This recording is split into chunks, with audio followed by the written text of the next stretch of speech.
Hello, friends. I'd like to begin by saying this isn't a summary of the entirety of the Inferno. Rather, it is a brief tour of each ring of hell, and I'll be your Virgil in this case. I do recommend you read the book, though, because it really seems like just a fanfic of classical and biblical figures, and it's a very enjoyable read. But if you haven't read it, this is a great jumping off point. But without any more introduction, let's enter hell.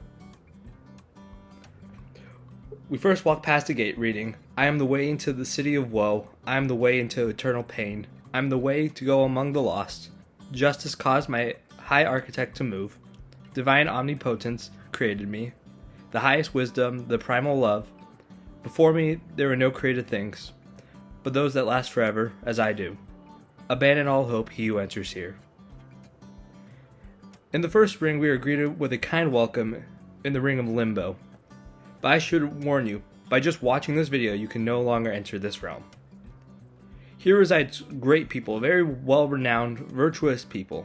Those are the likes of Aeneas, Hector, Caesar, Euclid, Ptolemy, Socrates, Plato, Democritus. All these people lived without knowledge of Jesus Christ. And they were pagans, they were unbaptized. They weren't worthy of hell. Like hell, but they weren't deserving of heaven either, so they reside here. But descending the first ring, we enter into the second ring, the lustful, where we actually start seeing some hellish parts of hell. I should warn you, you need to watch out overhead because everyone here is constantly being blown back and forth by very strong winds. And while there are many notable people here like Cleopatra, we ought to just continue on our way. As we make our way down to the third ring, we better be careful as not to disturb the three-headed dog of Hades, Cerberus, as he guards this ring. We will again attempt to leave as quickly as possible, not out of fear for our safety, but rather, it's just unpleasant to look at here at this ring. Because in this ring, here resides the gluttons, who are left naked in a storm of icy cold rain, thrashing around in mud that has the consistency of like a warm, slushiest ice cream. As we make our way down to the fourth circle, we see the souls of those who wasted money and resources, and those who refused to use any of their money or resources. Luckily, we can take our time here, as everyone here is only rolling huge boulders and are too preoccupied with themselves to bother with us. But let that not be a reason for us to dilly-dally. As we make our way to the fifth ring, I should ask if you're easily sick, as here we will need to be ferried across the river Styx. Here's the ring of the angry. Ignore their fighting and bantering, though as it would seem quite foolish to get irritated or caught up in their nonsense in this ring. Good thing the ferry was quick, because we've already arrived at the sixth ring.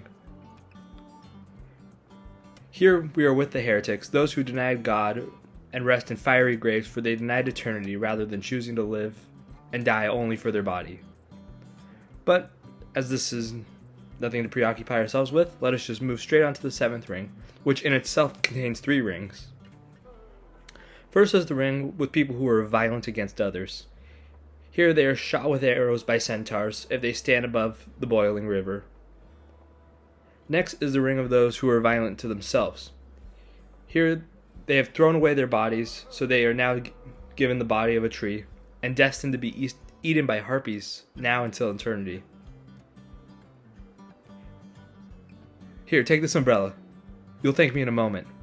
Finally, the last of these rings, the one of those who are violent towards God and nature, who endure raining fires which kindles the ground beneath them. But now that we are finished with the seventh ring, we can now proceed to the eighth, of the fraudulent, which is in itself made up of 10 different ditches. We'll speed through them real quickly because I know you're eager to see the last one. The first ditch is those of the seducers and panderers who are whipped by demons. The second is filled with flatterers who are plunged into feces. Fitting. The third is those who are simonists, who are plunged headfirst into holes and have their feet set on fire. The fourth are the fake prophets, fortune tellers, and the magicians, who cry with their heads forcibly turned backwards. The fifth are the politicians who took bribes, who are put into boiling tar while tortured by demons.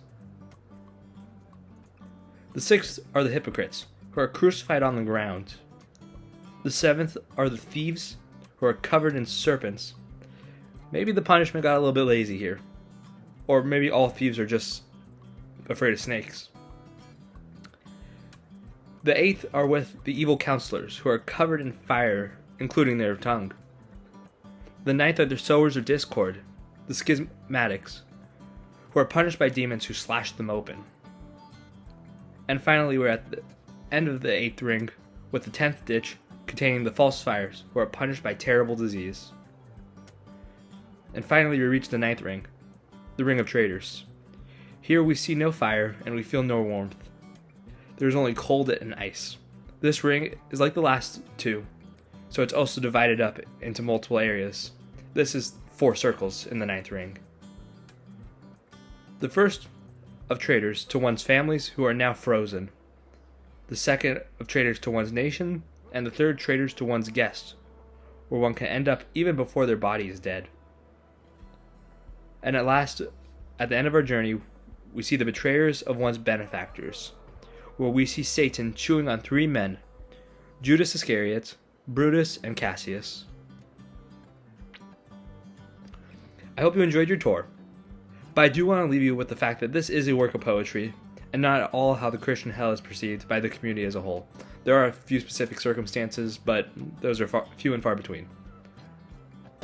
But thank you for watching, and I'd like to give a special thanks to @BeKind, @Brian Meadows, and @ClassyGentleman Gaming for your helpful comments. I appreciated what you all had to say. Bye.